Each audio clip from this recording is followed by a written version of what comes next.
ನಮ್ಮ ದೇಶದ ಬಾರ್ಡರ್ನಲ್ಲಿ ಯಾವ ಒಂದು ಚಳಿ ಮಳೆ ಗಾಳಿಯನ್ನು ಲೆಕ್ಕಿಸದೆ ಶತ್ರುಗಳ ಒಂದು ಹಿಮ್ಮೆಟ್ಟಿಸಿ ಅವರಿಗೆ ತಕ್ಕ ಪಾಠ ಕಲಿಸಿರುವಂಥ ನಮ್ಮೆಲ್ಲ ಸೈನಿಕರಿಗೆ ನಾವು ಇವತ್ತು ನಮ್ಮ ಕೊಡಗಿನಲ್ಲಿ ಅವರಿಗೆ ನೈತಿಕ ಬಲ ತುಂಬುವಂಥ ಒಂದು ಕಾರ್ಯಕ್ಕಾಗಿ ಆಪರೇಷನ್ ಸಿಂಧೂರ ವಿಜಯೋತ್ಸವವನ್ನು ಹಮ್ಮಿಕೊಂಡಿದ್ದೇವೆ.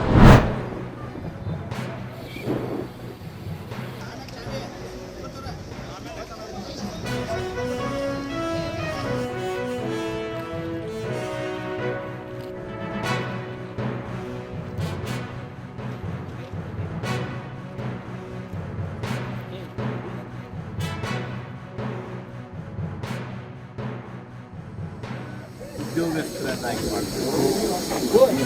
ಕರ್ನಾಟಕದ ಪ್ರವಾಸಿ ತಾಣಗಳಿಗೆ ಅಡ್ಡಾಡೋದಕ್ಕಾಗಿ, ಪ್ರವಾಸೋದ್ಯಮ ಬೆಳೆಸೋದಕ್ಕಾಗಿ ವಾಹನಗಳನ್ನು ನೀಡೋದ್ರ ಮೂಲಕ ಇವತ್ತು ಒಟ್ಟು ಪ್ರವಾಸಿಗರಿಗೆ ಸೌಲಭ್ಯ ಸೌಕರ್ಯ ಹೆಚ್ಚಿಸುವ ಪ್ರಯತ್ನ ಮಾಡ್ತಾ ಇದ್ದೀವಿ.